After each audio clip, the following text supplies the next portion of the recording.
Olá, esse é o programa Sociedade Solidária, um fórum para o diálogo sobre os desafios do Brasil, uma iniciativa da LBV.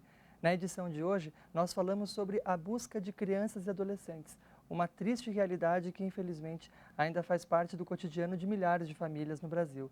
Quem conversa conosco sobre este tema é uma especialista no assunto, a psicóloga do projeto Caminho de Volta, doutora Cláudia Fígaro Garcia. Ela é doutora em Psicologia Clínica pela Universidade de São Paulo, compartilha conosco a sua experiência no assunto e também traz orientações, além das soluções que estão sendo colocadas em prática na atualidade contra esse problema. Bom, primeiramente, agradecemos em nome da LBV pela presença da doutora aqui hoje. Seja sempre muito bem-vinda a esta casa. Obrigada, Daniel. Obrigada àqueles que nos assistem. Obrigada pela LBV, pelo convite. Bom, doutora Cláudia, nós frequentemente ouvimos falar de casos como esse, de desaparecimento pelos meios de comunicação. Agora, dá para se ter uma ideia de qual é a dimensão desse problema no Brasil hoje? Então, os números, as estimativas nacionais são de 40 mil casos, ou seja, de boletins de ocorrência abertos de crianças e adolescentes desaparecidos. Só no estado de São Paulo, a média anual tem sido em torno de 9 mil BOs abertos. A grande questão é que, muitas vezes, esses números são subestimados, porque eu posso ter crianças que desaparecem, mas os pais não têm ou não sabem a importância de se abrir um BO. Então, se seu filho desapareceu e você não vai à polícia e faz uma queixa, para a polícia não significa nada, né? Então, esse é um ponto importante. Muitos BOs não são abertos. Então, a média de 9 mil casos ou até de 40 mil casos no Brasil pode ser muito maior, né? Uma outra questão importante, as famílias, a população, não sabe que ela tem o direito de abrir esse BO imediatamente. Então, essa história, Daniel, de você esperar 24 horas, 72 horas para abrir um boletim de ocorrência, isso não pode ser feito. Infelizmente, algumas delegacias ainda têm essa tradição, que a gente vai falar um pouco mais para frente. O grande número de desaparecimentos entre as crianças e os adolescentes são fugas de casa. Então, a polícia sabe que as crianças fogem e muitas vezes essas fugas elas se resolvem em algumas horas. Então, a criança foge, volta à noite ou volta no dia seguinte. Então, o policial, muitas vezes, até por achar, por conhecer e saber que eles vão e voltam com uma frequência maior, acabam sugerindo para a mãe voltar para casa e esperar. Só que é uma sugestão errada, porque uma vez que essa criança desaparece ou esse adolescente por fuga, pode ser que ele volte dali uma hora e pode ser que ele nunca mais volte. A gente não sabe o que aconteceu. Então, o desaparecimento, ele não é considerado crime. Isso é uma coisa importante de se definir, né? Muitas vezes a gente acha que o desaparecimento de uma criança e de um adolescente é aquele que a gente vê nos filmes. Alguém veio e roubou a criança na maternidade, uma falsa enfermeira, ou foi levado por um familiar, ou foi levado por um desconhecido, por um pedófilo. Para o projeto Caminho de Volta, esses configuram desaparecimentos, porque para nós, a partir do momento que uma criança perdeu o contato com a sua família, essa família não sabe onde essa criança está, quando ela vai voltar e como ela vai voltar, o Caminho de Volta considera um desaparecimento.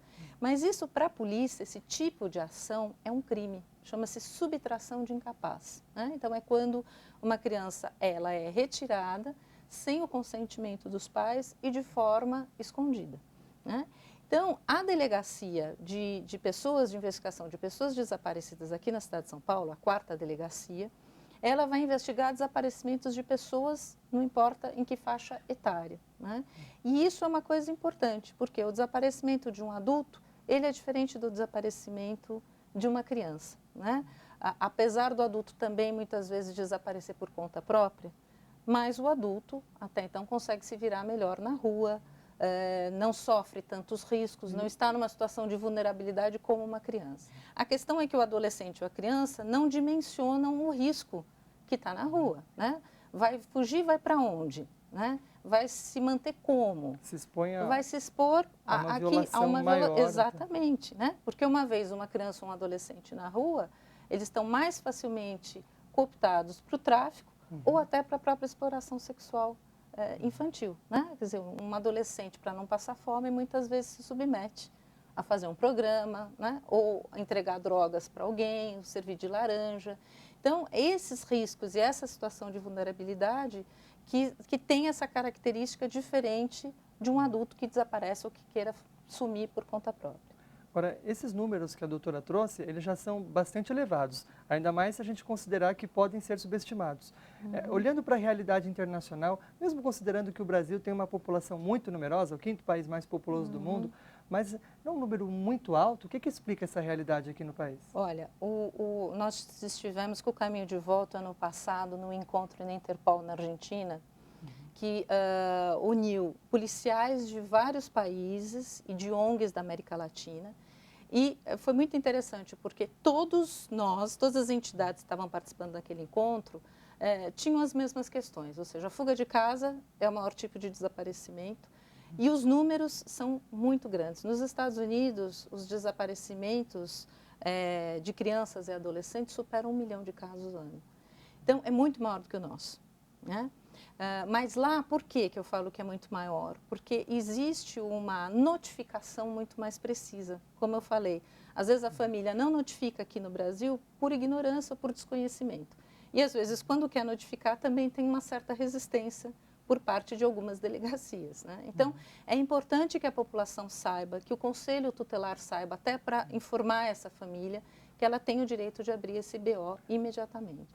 Já que a doutora mencionou que é até do conhecimento dos próprios policiais, que muitas vezes ocorre uma fuga, mas que ela se resolve em algumas horas, há uma ideia também do destino final, digamos, desses casos de desaparecimento? Quantos deles tendem a se resolver por conta própria ou quantos realmente necessitam de uma intervenção, uma investigação e são efetivamente solucionados? Olha, até pouco tempo no site da Polícia Civil, aqui da delegacia do DHPP, a gente estava com mais de 300 BOs abertos, né? Ou seja, casos ainda não resolvidos. Então, muitos desses casos se resolvem porque a criança volta para casa, o adolescente, ou de alguma forma se deixa encontrar, né? Então, ele foge de casa, mas ele fica ali no bairro, ele consegue ver a hora que o pai e a mãe entram em casa. Muitas vezes eles pulam o muro, entram na casa, pegam mais uma trouxa de roupa e saem de novo.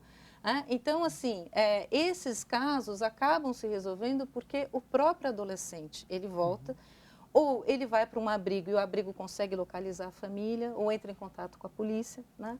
Então, a gente tem casos, claro, de crianças e adolescentes que estão desaparecidos há mais de 10, 15, 20 anos, são adultos, né, hoje. E, infelizmente, essas famílias convivem com esses anos de expectativa na espera de encontrar seu filho vivo de preferência, né? Sim, é uma angústia que não deve ter comparação com outra dor, né? Do que a de um pai e uma mãe que está nessa situação. Porque é uma história que ela não tem fim, né? Ela fica aberta. E isso a polícia também, ela orienta as famílias, quando vão fazer um boletim de ocorrência, quando encontra o filho, levar na delegacia e fazer o que a gente chama de boletim de encontro. Porque daí esse caso é finalizado, senão ele fica aberto eternamente. Então, há muitos casos, os adolescentes e as crianças voltam para casa e a família esquece de avisar a polícia. Quer dizer, procura a polícia no momento de muita angústia, mas quando o filho volta, a situação se estabiliza, fico mais relaxado, só que eu não aviso que ele voltou. Então, eu também tenho isso, tenho boletins de ocorrência abertos, mas o adolescente e a criança já estão em casa. E aí, mais uma dificuldade, né, para o poder público conseguir administrar essa problemática. Exatamente. Então, a população tem que contribuir com isso também. Bom, agora uma vez que a maioria desses casos ela é motivada por conflitos familiares, por situações de abuso, como é esse caminho de volta, o retorno dessa criança, desse adolescente ao seu núcleo familiar? É sobre isso que nós falamos no próximo bloco, quando continuamos o nosso bate-papo com a psicóloga Cláudia Garcia, do projeto Caminho de Volta. O programa Sociedade Solidária vai para um breve intervalo e já volta.